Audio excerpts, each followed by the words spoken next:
And we are live. It says it's thinking about it, but Good also morning. says it's now streaming. So if we're live, welcome to the Vortex Energy Podcast. And I've got Granny Sue from Australia's Council of 13 Grandmothers here with us. And I'm Blonde or Barbara Longue. And today I wanted to talk about something that I'm sure everyone has an opinion on and a thought on. And I wanted to share kind of where we are with that and just have an open discussion. And we'd like to hear where you are with this concept of what's happened for you with COVID and what gift could that possibly have brought you personally. And to frame all this, I do want everyone to understand we've been isolated here, particularly in Tasmania, without having to wear masks and with feeling relatively safe through this whole experience. And at the same time, my mother in Texas contracted COVID and died a few weeks later. So I understand both sides of the story of what's happened on the planet. And anyway, so Sue, do you want to give us your thoughts on what's going on with this COVID and how what possible benefit or gift it has been for you? I think the greatest gift of COVID has been that it's forced everybody to stop and look inside and take a bit of time for themselves. Many of us have had it forced upon us, but the overall thing is that people have got creative and changed their lives and figured out how to sustain themselves through this pandemic. So it's really made a lot of people think and grow and reconnect with family and all that kind of stuff. So that's been really good. Yeah, and I think my take on it is that politics aside, and I would ask everyone to put the politics aside because that has driven apart so many people because it seems like no matter what side of the politics you're on, there's always someone angry at someone, no matter what they did or didn't do related to COVID. But if you look at globally, what happened who were struggling to spend more time with their family. And suddenly they have all the time in the world with their family. And we have to really be clear in what our intentions are. If your intentions are that you can live your life and have more time for you, and if you're not taking more time for you during this, what has been a global reset, that's something you need to correct. And especially that concept of saying you wanted more time with your family. How can you find, again, renewed joy spending time with your family? If your kids are making you crazy, you got to figure out how to have dedicated kid time and dedicated me time to make all of that flow. And I think in particular, a lot of people really weren't paying attention both to their physical health. They're burning the candle at both ends of the stick. And I understand that personally. I suffered from that for many years until I got very sick and had to change how I connected with my life. And I think COVID has made people very aware of making sure you take the steps to be healthy, both physically and mentally. And so, Sue, do you want to address that a little bit about how people can increase and enhance their mental health, even if they're still on random lockdowns or even if they still can't do all of the things they did in the past? Thank you, Barbara. That's a nice curly one. But to increase your mental your capabilities and that, it's forced a lot of people in lockdown have really gone bonkers. They really have reached their extremes and fought against it, which has enabled them to release a lot of junk that they've had stored up. And this really does affect your thinking. You can only ever be who you are according to what you've been through, unless you actually release the energy of what you've been through. And that's what stays in your body. So lots of people have been doing lots of releasing, even if it's screaming at the wife or the kids or anything like that. And what that does is free yourself up to become more of who you are. So you're able to use your mind clearly and freely. And that's a huge advantage. it changes the whole attitude and the outlook of life. You really don't have this, oh, I've gone through all this and all that, and will it all happen again, or what? This, you come through with it nice and light and think, okay, what's next? Does Well, that I answer think your question? yeah, well, I think exactly, and we've talked about a lot because I've seen some very specific cases that people we've been involved with in the last few weeks, where that culmination of that stress and tension, they weren't able to adapt to that stress or tension, and they either started drinking heavily, or maybe it was a problem they had before. Now all of a sudden, it's very obvious that it's not that the drinking is a problem. The problem is some people haven't adapted to how do you handle stress? How do you find time to get at least a minimum exercise, only indoors or outdoors? And how do you find that quiet time, that quiet space?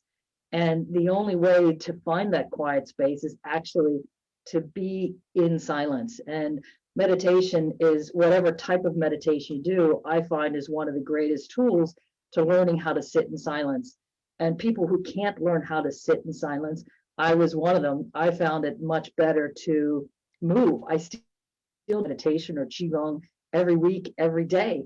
And I find that helps my physical body not get stuck feeling like it can't move at all, and still bring yourself into a state of mindfulness and a meditative state versus just meditation. And I think everybody needs to find for themselves how do they create that space, because it doesn't just happen. It doesn't happen. You have to make that time, because you don't find the time to do it. You have to make the time for yourself, for that quiet space.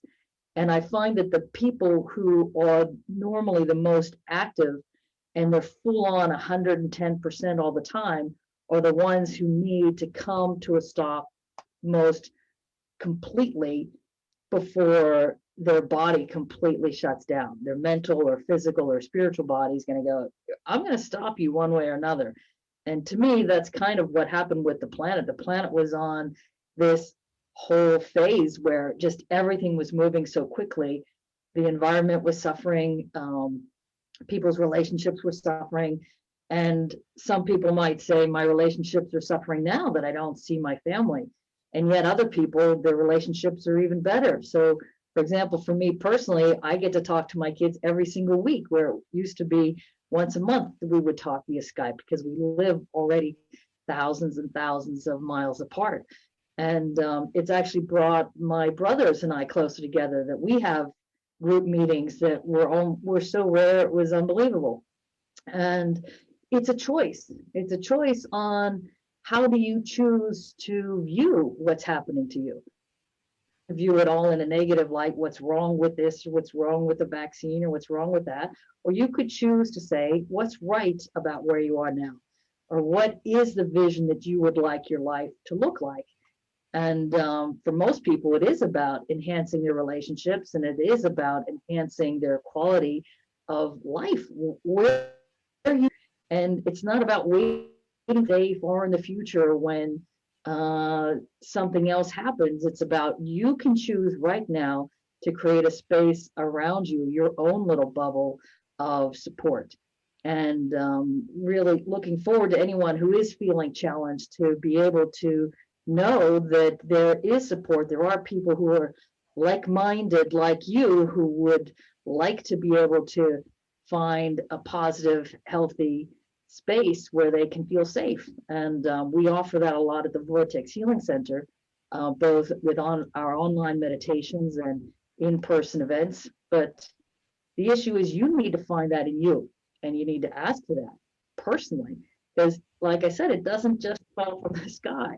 You have to choose what it is you would like your life to look like.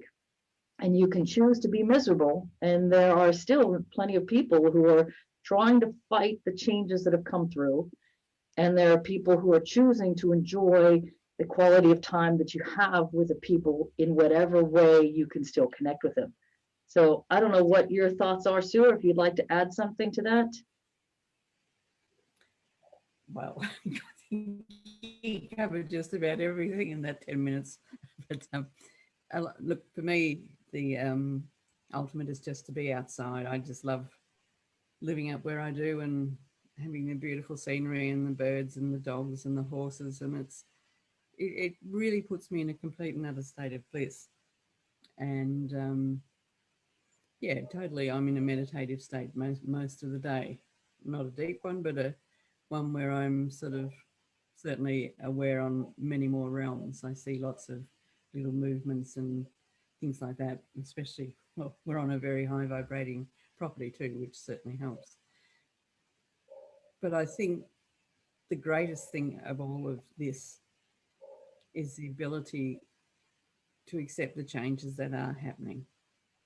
We've fought it, we've railed against it, we've yelled, we've screamed, we've sworn. But when we come into acceptance of all the restrictions we have on us, we do find a place of peace inside us. And that's what we're looking for. We need to find that place of peace, because once we do that, we can take ourselves wherever we want to go in our minds. We can just be in that lovely state of, I should say unawareness, but it's awareness. It's a heightened awareness, but you're totally unaware in the same token, if that makes sense. It's just a bliss out kind of feeling. So I still see a lot of people and get messages from people all the time who are still very angry and they still want to fight what's going on, whether it's fighting the politics or fighting the vaccine or fighting this or fighting that, fighting masks. How do you, what would be your advice to someone on how they can work through this anger? If they've got a lot of anger coming up, and I know I have released a lot of anger over the years, partly through the Vortex, partly through the frustration of my life, which has been a frustrating one on many counts.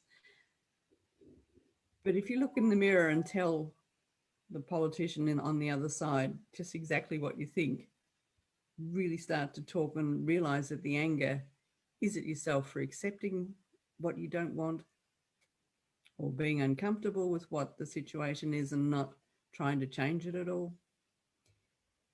You've got to get that energy out. So if you tell them, or the person in the mirror as it is, what you really want to tell them, because no one else is there and you can say whatever you want to, it is a very healthy release. You just don't break the mirror when you finish. Nice. That is a good way of doing it. Otherwise, you go out and chop wood and something will fall off and it'll land on your foot, or, you know, all kinds of things like that. You do a physical thing and it'll always backfire and make you stop you and make you cry or make you yell or scream or whatever it is that needs to be released. And it is just such a fantastic opportunity to release what we don't know we have inside us. Well, and also I've seen people when we've had this conversation directly with some people, a light bulb literally goes off over their head and he goes, oh my God, I could just relax and have some quiet time now. Because our entire life and the entire world goes through cycles. There's cycles of calm, there's cycles of frenetic energy, and being able to accept a period of calm is something that you have to learn to go, oh, just relax and release into it, because this global reset that has happened has helped clean up the planet, and it's helped many, many people, not as many as I would have hoped, to be honest, to accept where they are and to start really looking at some of the much deeper questions in their life of why are you here? Why do you have that job that you're worried about, or maybe you don't have that job anymore? What is it you really want to do? And there have been many, many people who have been able to pivot or transform their business or their life, or find new work, or work online, or work remotely, or move, or whatever they're doing, and creating a better life for themselves. That's one that they're choosing versus what's being thrown at you, what society says you need to do. So I think those deeper questions, I would encourage more people to dive even deeper into that. Why are you here? What would you like to do with your life? What are the relationships that you would like to improve or focus on or bring more awareness to in your own life? And I think those are some of the deeper, sorry? Or the big one, what makes you happy? Are you happy? Yeah. And if anybody's out there listening, please write in the comments, are you happy? and tell us why. Yeah, so anyway, I really felt compelled to do this today, and I appreciate all of you who are listening. And we'd love to hear from you. What's been the biggest gift for you during COVID? What realization have you come to that could have a deep impact on creating deeper meaning in your life going forward? So we'd love to hear your thoughts. Any parting thoughts, Sue? No, just like the big main point for me is find out what makes you happy. Most of us don't even stop long enough to consider, are we happy doing what we're doing? But this is what we've got to do with our life. We've got to earn our living. We've got to do this. We've got to bring up the kids. We've got to send them to school. But are we happy? And then we've got to figure out how to make ourselves happy within the framework we've set up for ourselves. Yeah, for sure. Because again, it's no one else's job to make you happy. You have to learn where your life satisfaction is and what that pursuit of happiness looks like for you. Some people want to climb mountains. Some people want to sit on the beach. Some people want. So it's figuring all those things for you personally. How does that, what does that look like for you?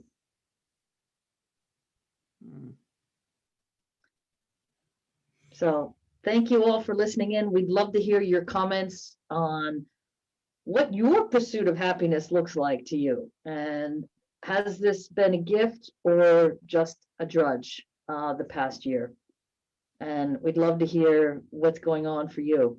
So have a And great day. What's that, Sue? And are you coping? Yeah. Give us a Have shout. you reached out to anybody you're not? Yeah. How are you doing? All right. We'll talk again soon. Have a great day, everyone. Bye-bye.